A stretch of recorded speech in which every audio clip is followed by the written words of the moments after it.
Hello friends, मैं आपका mentor ए के सिंह। और आज जो हम केवीएस लाइब्रेरी की जो सेकंड यूनिट चल रही है, और सेकंड यूनिट में जो तीसरा पार्ट के बाद सीसी की नीड्स पढ़नी थी, फंक्शन पढ़ने थे, हमें कैरेक्टरिस्टिक पढ़नी थी। यानी कि मैंने आपको सारी चीज़ बता दी थी। बार अपने टॉपिक वाइज दोबारा फिर हम देख लेंगे, क्योंकि हम जो चीज़ चल रहे हैं एक तरह से एडवांस में भी थोड़ी चीज़ बता देता हूँ मैं, जिससे आपको समझ में आ जाए। क्योंकि देखिए, कॉम्बिनेशन जब तक आप समझोगे नहीं तब तक आपको चीज़ें समझ में नहीं आएंगी। तो चलिए, आज का टॉपिक क्या है? Next, need, function and characteristic. अभी ये कैरेक्टरिस्टिक इन्हीं की चल रही है, यानी कि हमारे कौन सा टॉपिक चल रहा है? क्लासिफिकेशन। और क्लासिफिकेशन का आपको बताया था मैंने कि एक तरह से क्लास में डिवाइड करना है। यानी कि हिस्ट्री किताब है तो हिस्ट्री में से चले जाना, इंग्लिश की किताब है तो इंग्लिश में चले जाना। इस तरह से जब हम क्लासिफिकेशन करते हैं तो वो होता है। फिर दूसरा टॉपिक यह है design and development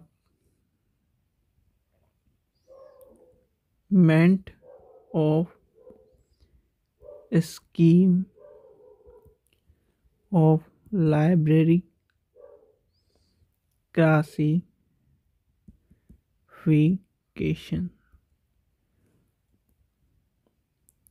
standard, sub division. ये आपको बता ही दिया था। Sub division index, sub division index का क्या रोल है वो भी आज समझना पड़ेगा आपको थोड़ा सा। ठीक है, ये कवर करना है। फिर हमारा है ट्रेड्स इन लाइब्रेरी क्लासिफिकेशन, ये कवर करना है। और फिर आता है प्रिंसिपल ऑफ सब्जेक्ट क्लासिफिकेशन और head list of the function. ये दो और कवर करने हैं, यानी कि 5 टॉपिक आज कवर करने हैं। मुश्किल से मैं आपको छोटी छोटी जो यानी कि समरी के रूप में सारी चीज़ सिखा दूंगा। क्योंकि इतना क्लासिफिकेशन में जो पूछा जाता है वो क्या पूछा जाता है, ये जो सिलेबस आप समझ रहे हैं कि ये सब चीज़ पूछी जाएंगी, ये सब चीज़ें नहीं पूछी जाती। पूछी जाती क्या है क्लासिफिकेशन में? सी सी डी डी सी। एक तो ईयर सबसे इम्पोर्टेंट याद रखना, ईयर किसने बनाया वो पूछा जाएगा, फुल फॉर्म है वो पूछी जाएंगी। फिर थोड़े बहुत अंदर के क्वेश्चन जो अभी हम कर रहे हैं वो पूछे जाएंगी। ये आपका रोल कहाँ आता है? ये आपका रोल आता है जब आप थ्योरी को इंटरव्यू लेवल में लेके चलते हैं। बैकग्राउंड में जो कुत्ता भौंक रहा है उसके ऊपर ध्यान मत दो, अभी हमें टॉपिक को कवर करना है। नहीं तो एक टाइम ऐसा ही आएगा कि लोग बाग आप पर भौंकेंगे। चलिए, तो अब आपका हमारा जो टॉपिक है वो है सबसे पहला नीड, फंक्शन एंड कैरेक्टरिस्टिक। अब नीड, फंक्शन एंड कैरेक्टरिस्टिक वाला जो टॉपिक है वो हम किसके लिए लेके चल रहे हैं? लाइब्रेरी क्लासिफिकेशन, यानी एलसी लाइब्रेरी क्लासिफिकेशन। जहाँ भी आपको एलसी दिखाई दे तो वो है लाइब्रेरी क्लासिफिकेशन। अब सबसे पहले आती है नीड क्यों ज़रूरत है, यानी कि हम लाइब्रेरी क्लासिफिकेशन को क्यों ज़रूरत की चीज़ मानते हैं। आपने देखा होगा एक व्यक्ति को, यानी कि व्यक्ति को कितनी कदर दी जाती है? क्योंकि वो लिविंग बीइंग है। ठीक है, और वैसे ही किताब को पाठक के लिए ज़रूरत की चीज़ मानी गई है, इसलिए उसको क्या माना गया है? नॉलेजफुल चीज़, उपयोगकर्ता चीज़ और इम्पोर्टेंस की चीज़। तो इसलिए उसको द यानी कि हेल्पफुल चीज़ है वो। इसलिए क्लासिफिकेशन को भी नीड यानी कि नीड चाहिए किसी बुक को क्लासिफाई करने के। चलिए, तो सबसे पहले हम पढ़ते हैं नीड। भाई, लाइब्रेरी क्लासिफिकेशन की नीड क्यों पड़ी, यानी कि एक तरह से आवश्यकता क्यों पड़ी? इससे सबसे पहला हमारा, कहीं भी लाइब्रेरी में घुमा फिरा के कोई भी क्वेश्चन पूछे, सीधे सीधे आंसर देना है पाठक के लिए। यानी हमें पाठक के लिए सब कुछ करना है, पाठक का समय बचाना है। ठीक है, पाठक को उपयोगी किताबें देनी है। तो सीधे सीधे हमारा पहला जो आ जाएगा पाठक के लिए, यानी कि सबसे पहले समय की बचत पाठक के लिए क्लासिफिकेशन करना है। यानी लाइब्रेरी क्लासिफिकेशन हमें किसके लिए करना है? पाठक के लिए। और पाठक कौन है? जो उस लाइब्रेरी में आ रहा है। यानी कि इस तरह से जो आप क्वेश्चन को ऑब्जर्व करेंगे जब, तभी इस चीज़ों को समझ पाएंगे। भाई एक ये दो पॉइंट है, ये आपके इंटरव्यू में किसी भी क्वेश्चन में आप कह सकते हैं। आपसे पूछे कि सीसी क्यों इम्पोर्टेंट है? समय की बचत के लिए इम्पोर्टेंट है, पाठक के लिए डीडीसी की जरूरत है, भाई समय के उपयोग पाठक। पूरी लाइब्रेरी में आप कहीं भी ये क्वेश्चन पे तुक्का मार सकते हैं। और तुक्का क्या, बिल्कुल इम्पोर्टेंट है। समय की बचत और पाठक का लिए हमें उपयोगी के लिए ये सब काम करने हैं। ठीक है, चलिए आगे चलते हैं। यानी नीड समझ गए आप? नीड छोटी छोटी चीज़ है। नीड इसलिए यानी आवश्यक क्यों है? क्योंकि वो हमें समय की बचत, पैसा बचा सके। मैन पावर, यानी कि मैन पावर जो है वो कम लगे। Man power,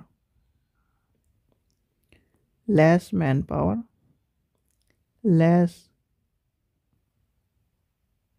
man, less time,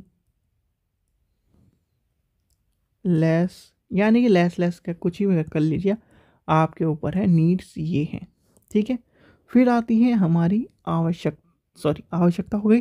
अब आता है क्या? दूसरा है फंक्शन। इसके फंक्शंस क्या हैं?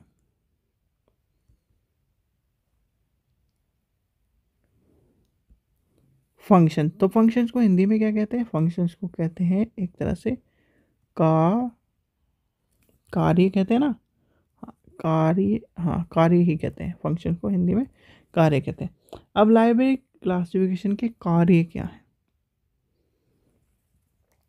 कार्य है एक बुक को एक पहचान देना। यानी बुक को एक पहचान देना। फिर क्या फंक्शन है उसका?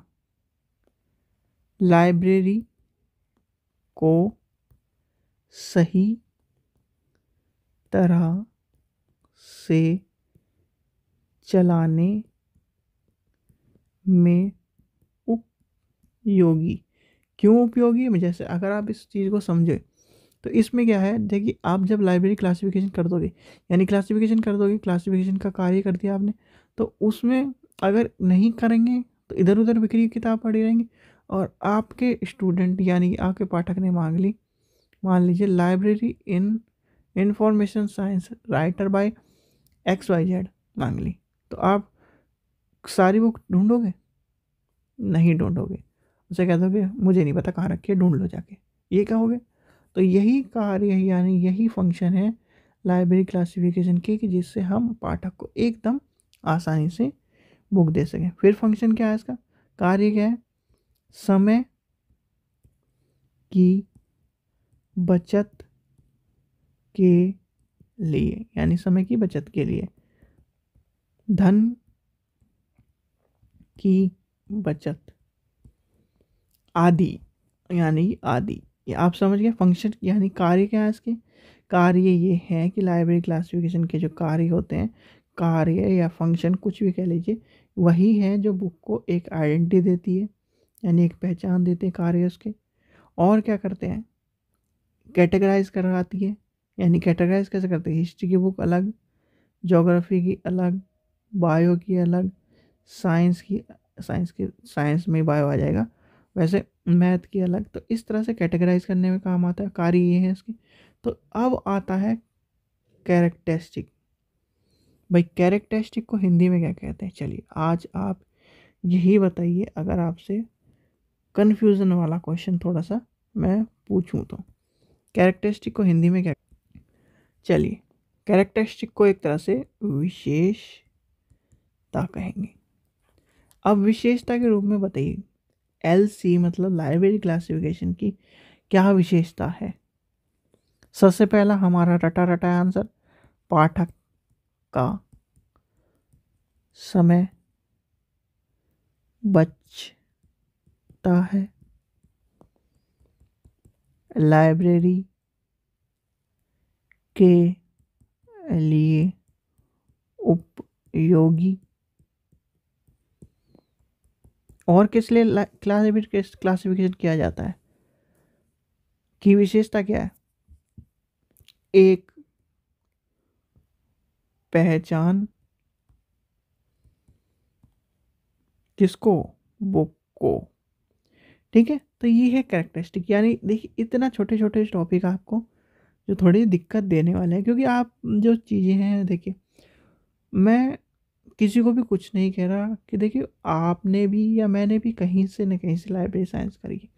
ठीक है, लाइब्रेरी साइंस कर ली, पर लाइब्रेरी साइंस में जब बच्चा, एक होता है पास होने के लिए पढ़ना और एक होता है डीपली पढ़ना। तो जब आप डीपली पढ़ोगे तब आपको चीज़ें समझ में आए, भले ही आपके नंबर कम आ जाए।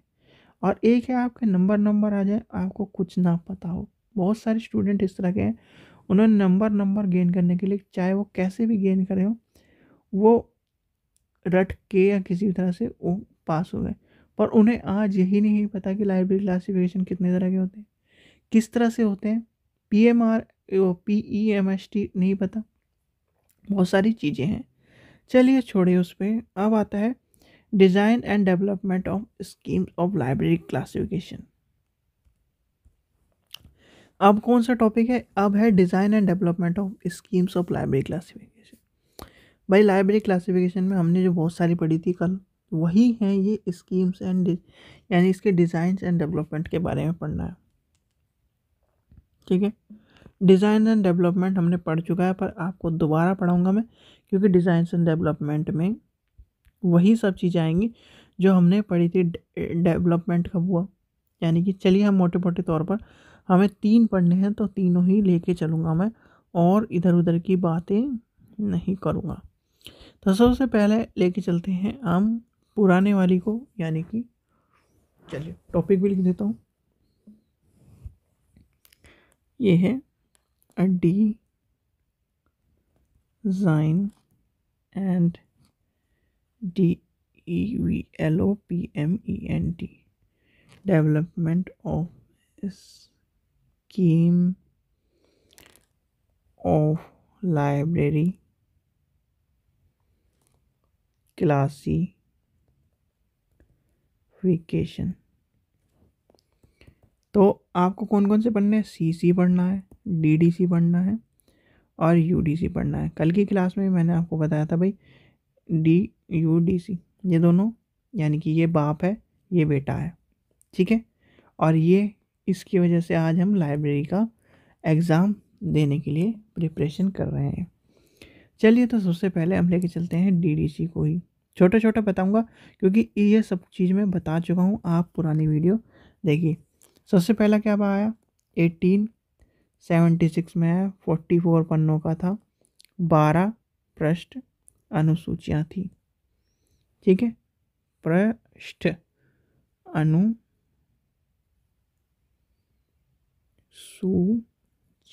थी। ठीक है, 2011 तक 23 संस्करण आ चुके हैं, यानी कि 23वें संस्करण तक, और वॉल्यूम 2 इलेक्ट्रिक, यानी कि एक तरह से किस में आ चुका है, यानी इलेक्ट्रॉनिक मीडिया में आ चुका है। फिर इसमें क्या है, 000 से लेकर 9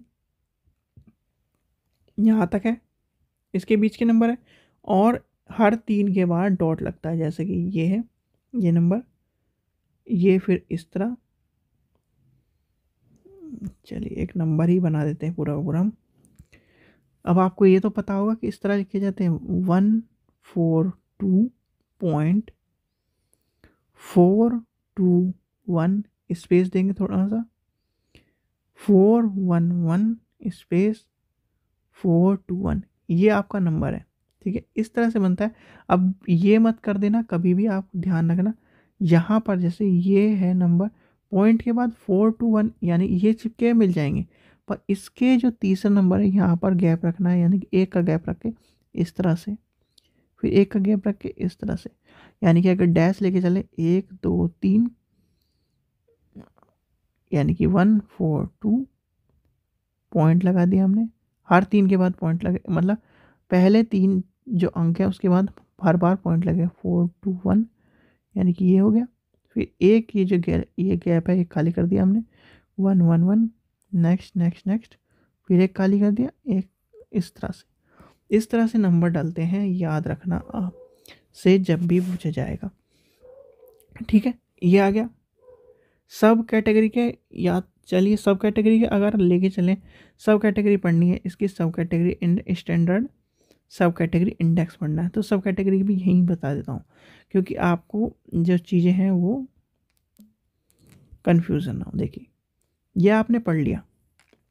अब सब कैटेगरी क्या होती है? सब कैटेगरी होती है जैसे 001 है, तो 001 किसका है? कंप्यूटर विज्ञान का। ठीक है, फिर 0010 ये किसका है?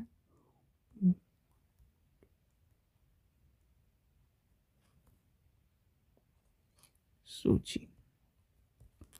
020 किसका है? जल्दी बताइए। लाइब्रेरी का, वह सूचना विज्ञान। ठीक है, अब इसके अंदर भी क्या लेके चले? इसके अंदर यानी कि ये होगी कैटेगरी, यानी मेन कैटेगरी, फिर उसके बाद सब कैटेगरी, उसके बाद उसकी भी सब कैटेगरी। अब इसके अंदर जैसे ये है, अब इसके अंदर का हम लेके चलेंगे 021। 021 क्या है? ग्रंथालय संबंध। दूसरे में क्या है? 022 में क्या है? ग्रंथालय संबंध। तीसरे में क्या है? सॉरी देखिए यही गड़बड़ हुआ। किसमें? इसमें 22 में आता है प्रशासन, प्रशासनिक कार्य। तो इस तरह से हम 0, 23, 0, 24, 0, 25, 26, 27, 28, 29 और तक चलेंगे, यानी कि 029 तो शायद रिक्त है, हाँ रिक्त है, ये है रिक्त। तो ये चलते चल जाएंगे। तो इस यानी कि category, main category, main category व सब कैटेगरी, और सब कैटेगरी व सब कैटेगरी, यानी कि जो आपको पढ़ना था क्या, सब कैटेगरी इंडेक्स, वो ये होता है सब कैटेगरी, उनकी सब कैटेगरी। ठीक है, ये हो गया। ऐसे ही आता है सीसी में, ऐसे ही होता है यूडीसी में। यूडीसी क्या है? डीडीसी का एक कौन सा भाग है बताइए। चलिए, डीडीसी का जब 5वां जो चल रहा था, 5वें का वो, और कौन से एडिशन, यानी कि डीडीसी को जब 5वां यानी कि संस्करण जो था वो संशोधन किया गया। संशोधन करते करते करते करते वैज्ञानिक, 2 वैज्ञानिक थे, उनका नाम क्या है? देखिए 2 वैज्ञानिक कौन से, और एक आपसे पूछा जाता है कहाँ के थे? बेल्जियम के थे 2 वैज्ञानिक, और पॉल एटलन तथा हेनरी लॉ पेटर्न, दोनों थे। वो डीडीसी को क्या नाम, क्या कहें, एक तरह से रीइनोवेट कर रहे थे, यानी संशोधन कर रहे थे, और संशोधन करते करते उन्होंने यूडीसी का निर्माण करा था। यूडीसी का निर्माण कब करा था उन्होंने? कोई बता सकता है यूडीसी का निर्माण कब करा था? 1905 में, याद रखना। चलिए, और 1933 में हमारी क्या आई? क्लासिफिकेशन। अब 33 में क्या नहीं, यानी और लाने वाले कौन थे? रंगनाथन जी, यानी कि सीसी को लाने वाले थे। सबसे पहला क्वेश्चन 1933 में आई, लाया कौन? रंगनाथन जी। ठीक है, इसमें क्या है होता है? इसमें जो छोटे अक्षर होते हैं, यानी कि स्मॉल अल्फाबेट, लार्ज अल्फाबेट और नंबर्स, यानी कि मैथमेटिक्स नंबर 0 नहीं है, 1 2 3, मतलब ये है कि 0 से 9 तक जो नंबर आते हैं वो सारे इंक्लूडिंग किए गए हैं। इसकी भी सब कैटेगरी है, और सब कैटेगरी में क्या क्या है? किसी को पता है कि सब कैटेगरी क्या है? यानी ये सब चीज़ें आ जाएंगी सब कैटेगरी में छोटे से टॉपिक हैं, तो छोटे से टॉपिक आपको परेशान कर देते हैं। आप सोचते हो कि इनके अंदर क्या, यानी और ये डिज़ाइन एंड डेवलपमेंट में यही है, डिज़ाइन कैसे बना, यानी कि ये जो चीज़ है ये इनके क्या है, रिसर्च। ठीक है, अब रिसर्च का डिज़ाइन है ये, एंड डेवलपमेंट कैसे हुआ, 1931 में हुआ, ये हुआ, फलाना हुआ, टिकड़ा हुआ, वो डेवलपमेंट है। ठीक है, फिर आता है trends in library classification. Trend in library classification में भाई सारी आ जाएंगी, कौन कौन सी, कांग्रेस लाइब्रेरी एसोसिएशन है, ये सब चीज़ें, वो जितनी भी लाइब्रेरी क्लासिफिकेशन है वो सब आ जाएंगी ट्रेड ऑफ लाइब्रेरी क्लासिफिकेशन। तो है कौन कौन सी, आपको कल भी बताया था मैंने, अगर आपको ध्यान हो तो DDC, UDC, CC, और कौन सी बताई, जल्दी बताइए।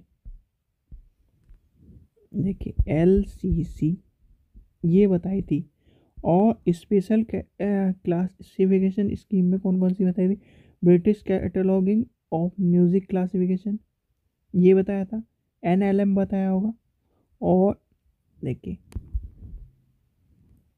ये है specific classification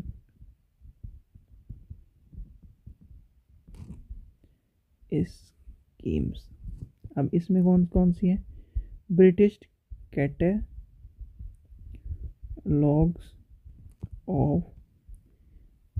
of music classification. ठीक है, ये आ जाएगा, NLM आ जाएगा क्लासिफिकेशन, ये किसकी है, NLM मेडिकल की, मेडिकल की ध्यान रखना। तो ये क्लासिफिकेशन है जो आपको दुखी देते हैं, यानी कि एक तरह से परेशान कर देते हैं। और DDC तो आपको पता है, मैं मैनुअल DB की है, और CC क्या है, रंगनाथन की है, और किस की ये बताइए आपको, UDC अभी बताएं 1 मिनट पहले, तो UDC किसकी है। चलिए यहाँ तक टॉपिक ख़त्म हो गया, यानी ट्रेड्स तक आपका टॉपिक ख़त्म हो गया, इसमें कुछ नहीं था पूरे, यानी कि थर्ड यूनिट में जो सेकंड यूनिट का जो थर्ड पार्ट था उसमें CC, DDC और हमें UDC के बारे में इंट्रोडक्शन सब कैटेगरी सब पढ़नी थी। अब आ जाता है सब्जेक्ट क्लासिफिकेशन। अब क्या आता है, नेक्स्ट आता है आपका सब्जेक्ट क्लासिफिकेशन। सब्जेक्ट क्लासिफिकेशन, तो सब्जेक्ट क्लासिफिकेशन क्या होता है, सब्जेक्ट क्लासिफिकेशन का बात याद देखना, IFLA यानी इफ्ला ने राष्ट्रीय ग्रंथ सूची की व्यवस्था के लिए विषय वर्गीकरण, यानी कि सब्जेक्ट क्लासिफिकेशन योजना को अपनाने की सिफारिश करता है, और वर्गीकरण योजना सीधे इस्तेमाल की गई विषय योजना या स्वतंत्र योजना से संबंधित हो सकती है। भाषीय और सांस्कृतिक रूप से तटस्थ तरीके से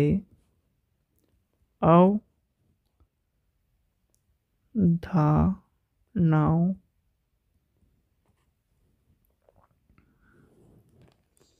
की पहचान करने। अब आपको ये लगता होगा कि बहुत सी राइटिंग मेरी गंदी हो जाती है। देखो गंदी हो जाती है क्योंकि मुझे जल्दी जल्दी लिख कर आपको बताना होता है, थोड़ा सा उस पर फ़र्क पड़ता है। नहीं तो राइटिंग मेरी सही है, बेटर है। मैं उस चीज़ के बारे में आपको कहूँगा। देखिए, योजना की क्षमताओं में रुचि बढ़ा रही है। अब इसके उदाहरण कौन से हैं? उदाहरण फिर वही घूम फिर के हम किस पे आ जाएंगे?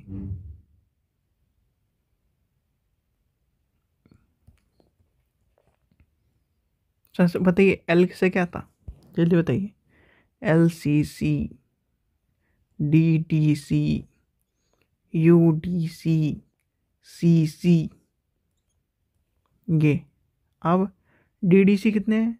यानी अगर लेके चलें तो DDC 60 राष्ट्रीय है और जिसमें 30 अधिक भाषा यानी कि 30 भाषाओं में प्रकाशित होता है। ठीक है, अनुवादित है। UDC है, 130 से अधिक देशों में है और 40 भाषाओं में होता है। तो इसका ध्यान रखना। ये है जो टॉपिक है। देखिए, इतना लंबा आपको लिखा हुआ मिलेगा तो आप परेशान हो ही जाएंगे। चलिए, तो अब आपको लास्ट का लेके चलते हैं, यानी कि प्रिंसिपल्स लेके चलते हैं। प्रिंसिपल्स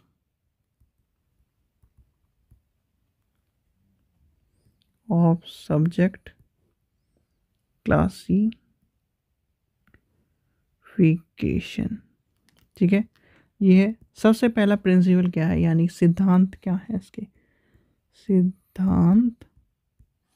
सिद्धांत क्या है? सबसे पहला आपको वही घुमा फिरा के हमें क्या करना है? बचत और पाठक की और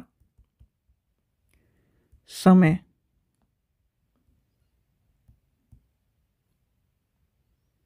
की बचत। फिर है पुस्तकें उपयोग के लिए एकमात्र साधन है, यानी पुस्तकें उपयोग के लिए हों, किताबें उपयोग के लिए हों और पुस्तकें व्यवस्थित हों। यानी पुस्तकें उपयोग के लिए व्यवस्थित हों, प्रशासकीय हो, एकमात्र साधन है। फिर आता है इसके वर्गीकरण के सिद्धांत। विषय दृष्टि में आपका आएगा, यानी कि यदि वर्गीकरण पुस्तक उपयोग में मदद करती है तो उसे एक ऐसे ढंग से व्यवस्थित कर जाए जिससे कि सभी को उसकी ज़रूरत मिल सके। यानी कि जो लाइब्रेरियन है, लाइब्रेरियन उसको अपने विचार से, जैसे हिस्ट्री की बुक, इंग्लिश की बुक अलग रैक में, हिस्ट्री की बुक अलग रैक में, इस तरह से उसको क्लासिफिकेशन कर सके। यानी कि प्रिंसिपल्स, उसके सिद्धांत ये बताते हैं। ठीक है, फिर आता यानी कि जो व्यवस्थित जब आप करोगे, क्लासिफिकेशन करोगे तो व्यवस्थित रूप से ही करना चाहिए। सबसे बेटर तरीका ये है। ये नहीं कि आपने सारी किताब एक जगह ठूस दी और फिर आप परेशान हो रहे हो। तो क्लासिफिकेशन का मतलब यही है, उसके सिद्धांत यही है, उसकी आवश्यकता यही है। उसकी यानी कि वर्गीकरण विभाजन का सिद्धांत क्या करता है? उसको विचारों को यानी गुणवत्ता के आधार पर विषय को प्रस्तुत करता है। यानी कि गुणवत्ता क्या? भाई हिस्ट्री में अब मॉडर्न हिस्ट्री है, मॉडर्न हिस्ट्री को अलग रख दिया हमने, तो वो उसकी ये है। विस्तारत है, यानी कि वर्गीकरण क्या करता है? छोटी छोटी इकाइयों और छोटी छोटी चीज़ों को करता है। फिर वर्गीकरण क्या? आगमन और निगमन पर करती है, और आगमन और निगमन में यानी ज्ञान से अज्ञान और गणित, यानी कि ये सब चीज़ें आ जाएंगी। और गणित जैसे हम मान के चलते हैं किसी को हमें मैथ्स की सारी चीज़ें सिखानी है तो छोटे से लेके चलेगा या बड़े से लेके चलेगा, इस तरह की चीज़ें भी लाइब्रेरी को। यानी कि लाइब्रेरियन कौन होता है? लाइब्रेरियन नो कास्टलेस, यानी कि लाइब्रेरी की यानी कि कोई कास्ट नहीं होती, और लाइब्रेरियन हर चीज़ें सिखाने वाला होता है, टीचर भी होता है, सब कुछ होता है। ठीक है, चलिए आगे चलते हैं। लास्ट टॉपिक है सब्जेक्ट हेड लिस्ट, यानी subject heading list and the feature. भाई सब्जेक्ट हेडिंग लिस्ट का वही है फंक्शन, यानी कि सब चीज़ क्लासिफिकेशन पे चलिए। तो क्लासिफिकेशन में हेडिंग लिस्ट का मतलब यही है कि हेडिंग लिस्ट एक तरह से ये मान के चलते हैं हम। चलिए सब्जेक्ट हेडिंग लिस्ट के बारे में बता देता हूँ। Subject heading list and function. सीधे सीधे ये बात है कि आपको जो मैंने अभी बताया, सब्जेक्ट हेडिंग का मतलब ये हिस्ट्री है। हिस्ट्री में जितने भी चीज़ें आएंगी वो सब्जेक्ट हेडिंग में आएगी, यानी कि सब्जेक्ट के हेडिंग वाली लिस्ट में आएगा।